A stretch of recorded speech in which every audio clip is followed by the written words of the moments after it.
This is Omar Nashashibi from Washington, D.C. with an important update on changes in supply chains as the U.S. pressures businesses and restricts imports from certain regions in China. The U.S. government took the unusual step recently of warning U.S. companies about engaging in businesses with entities with connections to China's Xinjiang region.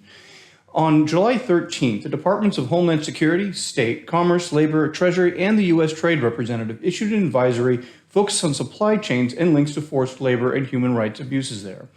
That's a rare joint advisory, and it stated that, quote, given the severity and extent of these abuses, businesses and individuals that do not exit supply chains, ventures, and or investments connected to Xinjiang could run a high risk of violating U.S. law.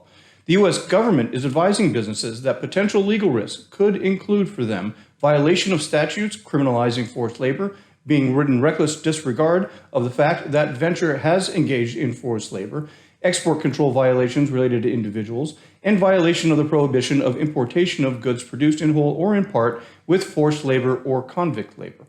The U.S. government has added multiple goods to the Department of Labor's list of goods produced by child labor and forced labor, and we advise companies with supply chains connected to China to re-examine the potential exposure to businesses with connections to that region.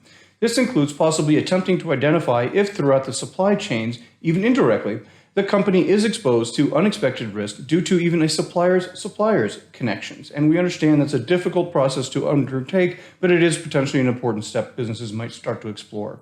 The United States has imposed punitive measures against China due to its conduct in Xinjiang, with sanctions and prohibitions on products from the region. But the latest warnings, first in there and more recently now on Hong Kong, represent a clear message to private businesses and individuals as well.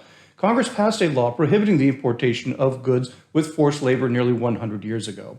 But the 2016 passage of the Trade Facilitation and Trade Enforcement Act changed the law and led to increased enforcement over the past several years, including under President Trump and now under the Biden administration. Prior to the focus on China, the U.S. government, including Congress, even held hearings and looked into forced labor on palm oil plantations in Malaysia and Indonesia. So China is not just the first time that they've used these laws. The United States Senate in July unanimously passed a bipartisan Uyghur Forced Labor Prevention Act, which would create what is referred to as a rebuttable presumption. This assumes that goods made in the region are in fact produced with forced labor and thus banned under the 1930 Tariff Act. If a bill passes the House to become law, this will add another layer of compliance and possible due diligence for manufacturers, importers, and distributors, and something to watch very closely.